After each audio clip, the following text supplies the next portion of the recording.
If you want to see more Adept Wendigo runs or want to run with me, stop by my live stream right after this. This weapon is going to be one of the best boss DPS options in the game pretty soon. So here is how you can farm it along with exotic armor pieces and upgrade materials in just 10 minutes a run. No cheeses, glitches, or advanced techniques required either. This is a guide fit for players of all skill levels. For loadouts, I recommend 2 Guardians run an Arbalist, Solar SMG, and Solar Rocket, with the third running a Kinetic Grenade Launcher, Solar SMG, and a Galahorn. This covers all 3 champion types, all shields thanks to Arbalist, and takes full advantage of the 25% solar damage buff. Of course, if you are more comfortable running something else, then please do so. I like having at least one Omniaculous Void Hunter, with any extra hunters running Young Ahamkar's Spine Solar with Blade Barrage, any Titans running Heart of Inmost Light, Arc, or Void, and at least one Solar Starfire Protocol Well Warlock. For this run, we had 1 Void Hunter and 2 Solar Warlocks, my personal favorite composition for farming this. Mods aren't particularly important, aside from champion mods, a Rocket Scavenger mod on your boots, and Lucent Finisher on your glass item. Only other thing you need to equip is that subscribe button if you're one of the 67% of people not already subscribed. It's an amazing no-cost way to support me and increase your likelihood of a God Roll Wendigo. And stick around to the end to see my God Roll Wendigo recommendations and a way to find teammates to run this with as well. With all that taken care of, here is how you speedrun. Grandmaster word of nothing super fast so you can get those Adept Wendigos really efficiently. You're going to start by actually running out to this left side and coming onto this set of cables and running across on the left. This lets you skip all of the adds to your right side. Obviously, that Overload Minotaur needs to die so you can get Platinum on your run. So you'll go ahead and hop up, stun him real quick, nail him with some rockets together, and he's dead. That'll immediately open the door for you. You don't have to kill any of the other adds. You'll then have a player hit the hack console, and then you can run to the left side of the train. You can actually run past it before it actually starts moving. And then you'll have your entire team kind of hover around here to the left side. After that first train passes, you can beeline it to the exit. You don't have to go every individual one. You can ignore the ads. They should be able to kill you with just a few of them. Once you get here, the trains alternate tracks. So you're going to hop on your Sparrow, and whatever track the train goes on, you're just going to switch to the other track after it passes. Back up. I'm going to kill that barrel. I'm going to blow you guys up. Kill the other barrel. And then we're going to deal with the Hydra next. I'm going to go ahead and give a quick invis so it doesn't laser us.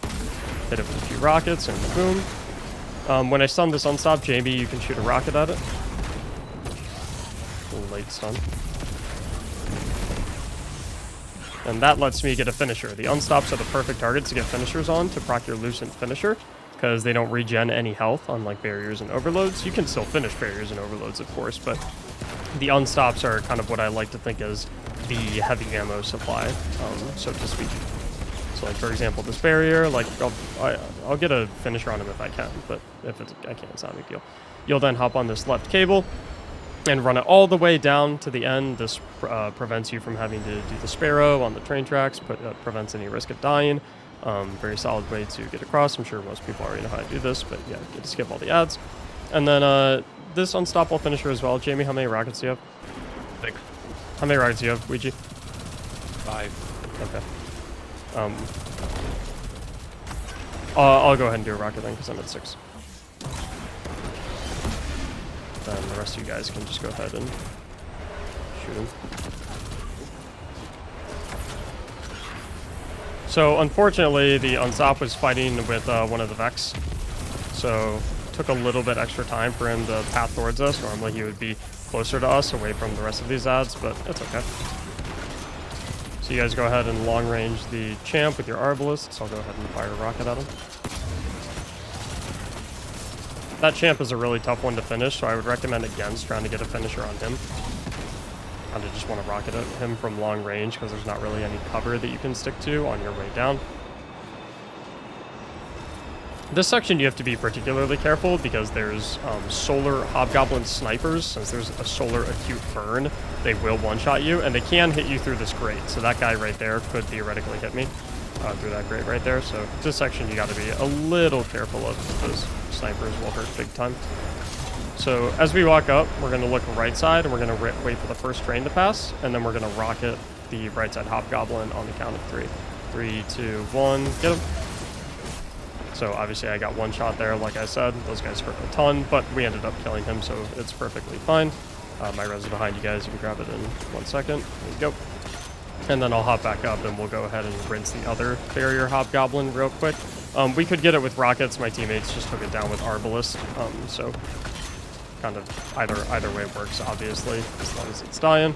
But yeah, pop a well of radiance there. You get through this room super fast. Those 2 barrier hobgoblins are the main problem, so once you drop them, things become significantly easier. Then have a big pack of regular goblins right here. Just nicely placed grenade. We'll take out most of them. And then we're just cleaning up all of these adds until we can make the boss spawn. Have a few void shielded minotaurs here, but the arbalist players can easily knock their shields off, so no problem there. Got a minotaur on our platform. Go ahead and pop an arbalist shot on it. And then drop a well right here. I'll go ahead and throw my tether when the boss teleports over the middle, and we'll rocket it. Go ahead and one shot. So he's dead real quick, and then we can be on our way because all these guys will despawn at about 5 minutes currently. So I think we're en route for maybe somewhere 10-minute run-ish, something like that. You can get through a lot of these parts really fast. This part in particular is why I absolutely love having an Invis Hunter, and you'll see why in a second. But basically, you get to drop the 2 unstoppable champions here. You don't have to worry about anything else. You Invis right through. You can either Invis your teammates too, or just hold them, get the joining allies, but works like a beauty for skipping this room, which is nice. Of course, gonna have some enemies on the right side. Go ahead and drop them real quick. And then we're gonna have to work our way up to find the unstoppables. Try and bait them both towards us so we can get easy finishers. And I'll go for a finisher on the second one, ideally. I'll shoot a rocket at it. You guys can just shoot primary. And I'll go ahead and get a finisher. Oh, all good. I'll keep you guys invis the entire way. You can just keep running with me. You can skip past all these guys. Just stay next to me. And of course, if you have an Omnioculus, when they go uninvisible, if you invis them both, you'll immediately get your smoke bomb back. I didn't do that because I have 2. It doesn't really matter that much. I use my dodge to get back another. It's all good.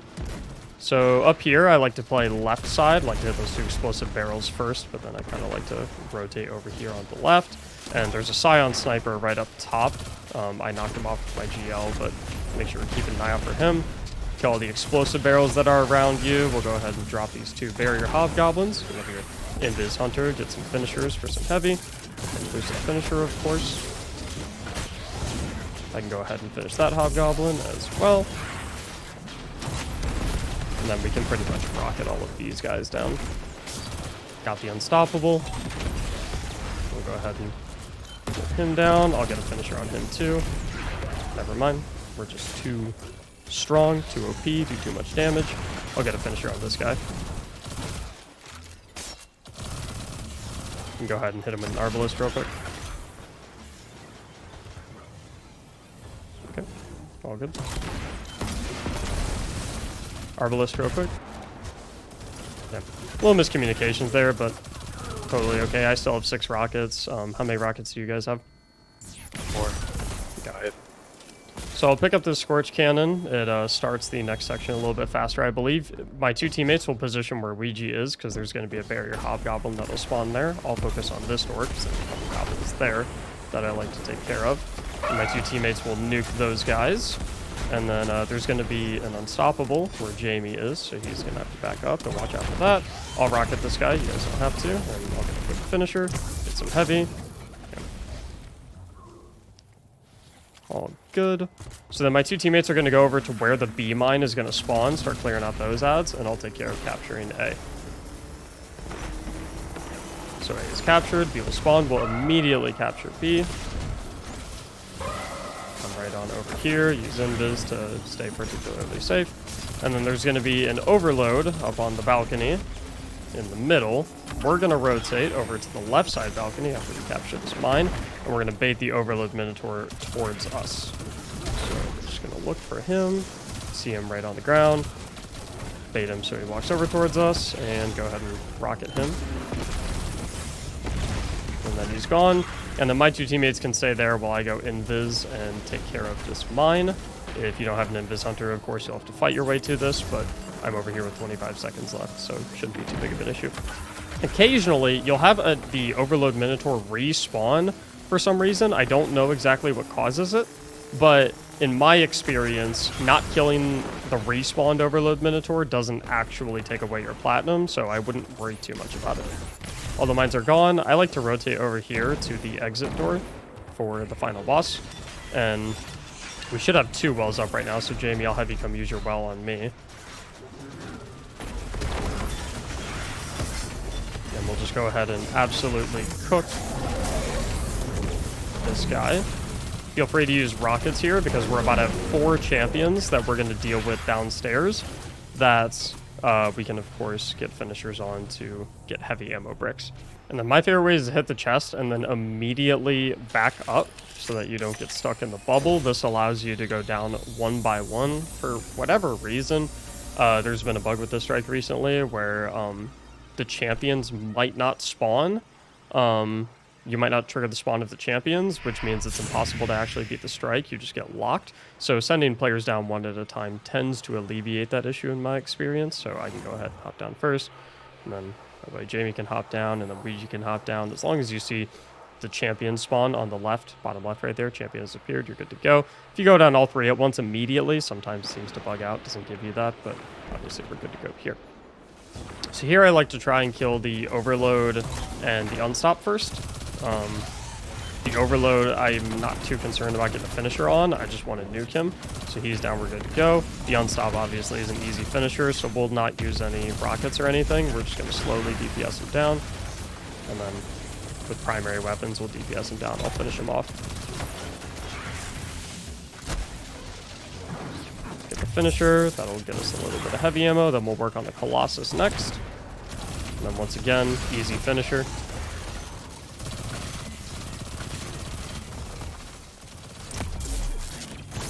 Nice little heavy ammo brick. I'm at 7. I'm maxed out. I'm assuming my teammates are pretty good as well, right, guys? Yep. Okay. So since we're all good, we can just rocket that guy, toast him, get another finisher for good measure if we want to, and then we'll pop the well right now. I don't have my tether up, so I'll throw a smoke grenade for the weaken debuff. And then we just absolutely rocket the day away. Rocket non-stop until he dies. Absolutely cook him. Then with the tether, he would have died about 2 seconds earlier. But yeah, it's about a 12-minute run. Definitely not the fastest, but as you could see from the video, we had a couple of mistakes and we were a little slow in certain areas. As you get running this with the same team and you begin to get a flow going, your coordination will get really, really strong. You'll be easily having sub 10-minute runs consistently. So you're basically getting 6 Wendigos, 6 Ascendant Shards, and 6 Exotic Armor pieces every single hour, which is really, really solid. And if you're looking for a team, my Discord server link is in the description. I have an LFG channel in there, and you can use that to find teammates who have all seen this exact same video, all know this exact same strategy, exact same loadout, and you can hit the ground running with them right away. So I hope you enjoyed the video. Please be sure to subscribe if you did. Thank you so much for watching, and as always, have a great day.